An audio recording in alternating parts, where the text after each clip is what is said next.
Jeff Kaplan and the Overwatch team recently released a new video where they explain their philosophy of the PTR, or public test realm. Unfortunately, this included a bit of bad news for Overwatch players everywhere, especially for console players. Hey everyone, this is Dabacab, and I'm going to dive into this video and get you up to date on the newest changes in the PTR. So first things first, Jeff Kaplan talked at length about their philosophy of the PTR. That is, how they use the PTR, how they plan to use the PTR, how they want the Overwatch community to engage with the PTR so that the community can help Blizzard develop the game. Now, the PTR basically serves two functions. First, it exists as kind of like a science lab, where Blizzard can try out new ideas and experiment with mechanics and see if they want to add something to the game. Of course, the PTR is actually kind of late in the development stage. We know for a fact that when Blizzard has a new idea, they test it internally, then it goes to the PTR, then it goes live. So, for example, let's suppose that they are thinking about changing Roadhog's health from 600 to 500. Before that even gets to the PTR, they will put that live on whatever internal servers they have. The Blizzard community will play against themselves, get a feel for how that health change works, then it will make it to the PTR. Once it gets to the PTR, they get far more feedback about the changes. Now, that feedback comes from two very different but very important sources. The first is just statistics, raw data. Like they'll be able to see before, when Roadhog had 600 health, he died this often. Now that he has 500 health, he dies this often instead. They can actually see the numbers. They can get an objective measurement of how much that health change will affect Roadhog's survivability. The second feedback is the community feedback, which they see on forums, like Reddit, things like that, on Twitter. People complain, they praise, they just talk about the changes and what it does to the game. Now, what's important to keep in mind is that these two sources of information don't always agree with each other, especially because people have a tendency to not really talk when they're happy. Like, when they're happy, there's no reason to complain, you just play the game. But when something's really frustrating you, that's when you make a long rant on the forum. So, online feedback tends to skew a little bit more towards the negative side of things, but luckily they can compare data from both sources to get the most useful information. The second function of the PTR is to make sure that their changes actually work.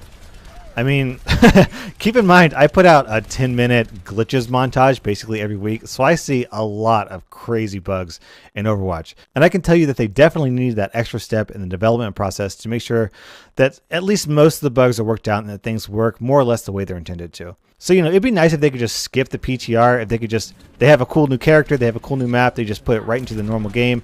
That'd be ideal, like in a perfect world, but unfortunately it's not going to happen. And on that note, let's dive into the bad news. Kaplan brought us a little bit of bad news for Overwatch players everywhere and some especially bad news for console players. So first off, he addressed the point that a lot of people on the forums were trying to get them to incentivize the PTR. Right now, a lot of players feel like there's not really a reason to play the PTR, because if they level up in the PTR, that level doesn't transfer over to the main game, and if they gain loot boxes in the PTR, that doesn't transfer over to the main game either. In fact, there have been a couple of times where something new has come out, like the Oasis map or Sombra, and I want to go on the PTR to play them because, I mean, I'm an Overwatch YouTuber, it's my job, I need to get footage for that stuff.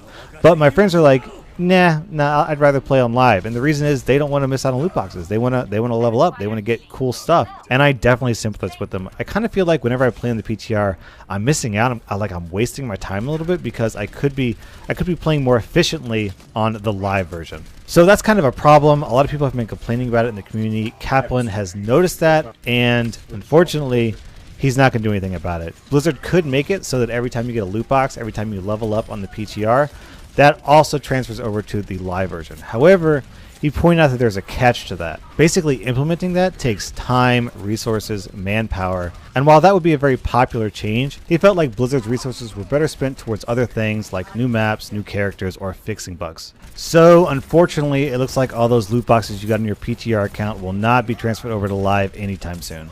Secondly, console players are not going to be getting a PTR realm anytime soon, possibly ever. The reason for that is a little bit complicated. Basically, Blizzard is a PC-based company. All their games are focused on the PC. They have Battle.net, which is their own client, which they control.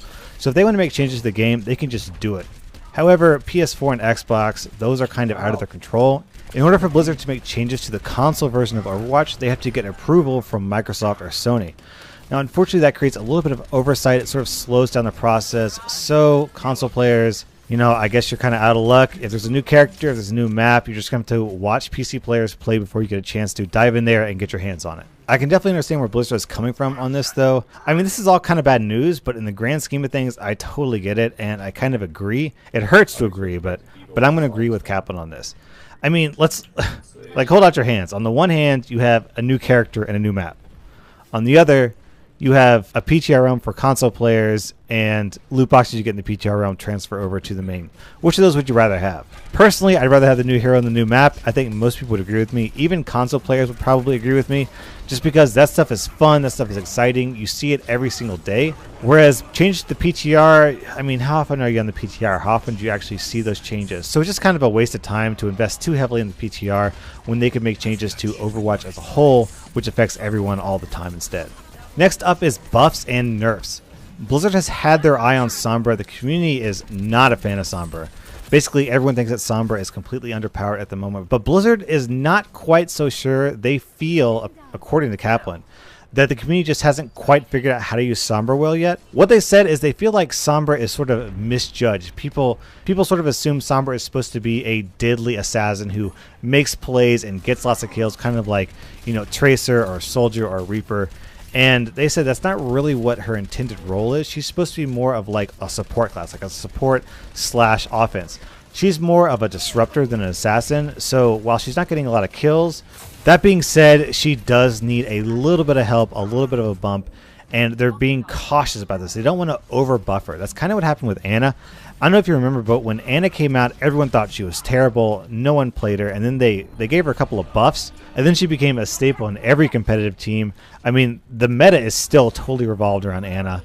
She's probably the best healer at the moment in competitive games. So I think Blizzard doesn't want another Ana to happen. They are being overly conservative rather than overly liberal with the buffs and just sort of waiting to see if the community finally figures out what makes Sombra powerful. So we know they're going to reduce her hack time, her right-click time, from 1 second to 0.7 seconds. There might be a couple of other buffs in her future. We'll have to see. Next up is Roadhog and his hook. Kaplan spoke at length about the problems surrounding Roadhog's hook and how wonky it is. Now what's interesting is that he said he understands both sides of the equation. On the one side, you've got people who, like, you get hooked and it's like, oh, that shouldn't have hooked me, that's such bullshit, Blizzard, please fix. On the other side of the hook, you'll have Roadhog who will throw out the hook, pull someone back, and they will land someplace really weird that Roadhog doesn't expect, so he'll miss the shotgun blast, he'll fail to get the kill, and that can be really frustrating. So Kaplan said that the hook has been frustrating for, you know, people on both sides of the hook, both the hooker... that came out a little bit wrong. Both the person throwing the hook and the person getting the hook, and they just want to sort of make it a little bit more consistent, and they're working on that on the PTR. Next up is D.Va. They felt like D.Va was a little bit too tough, a little bit too survivable with her 200 health and 400 armor, so they're scaling that back to 400 health and 200 armor. The interesting thing about D.Va is that she doesn't reload, and Kaplan said they have to design around that. A lot of other heroes, if they dive into a fight and they empty their clips, there will be that period where they have to reload and they're vulnerable. D.Va doesn't have that. Instead, she has to reposition because she's so close range dependent and she has that booster. So Kaplan kind of sees her repositioning, her boosting around, as like that reloading period. I kind of never thought about it like that before, that basically her moving around and not shooting is basically her version of reloading. It's kind of an interesting way to look at it. So anyways, D.Va's a little bit strong, a little bit too tough, so they're going to bring her back a little bit and see how she looks in the PTR. Last but not least, they talked about Ana. Ana is a beast of a healer at the moment. She's in basically every competitive game. Team comps revolve around her. She's what enables the tank meta. However, Blizzard is actually pretty happy with Ana. They feel like she has one of the best designed kits. They're just really happy with her. But they are going to make a slight change to her healing grenade. But for the most part, it looks like we're probably not going to see a significant nerf to Ana anytime soon. That surprised me a little bit. I thought they would be a little bit more wary of her capabilities, but apparently not. I do have a little bit of a prediction. If they're happy with Ana and there's like, she's perfect, we don't need to make any changes, that probably means that they're going to start buffing the other healers pretty soon.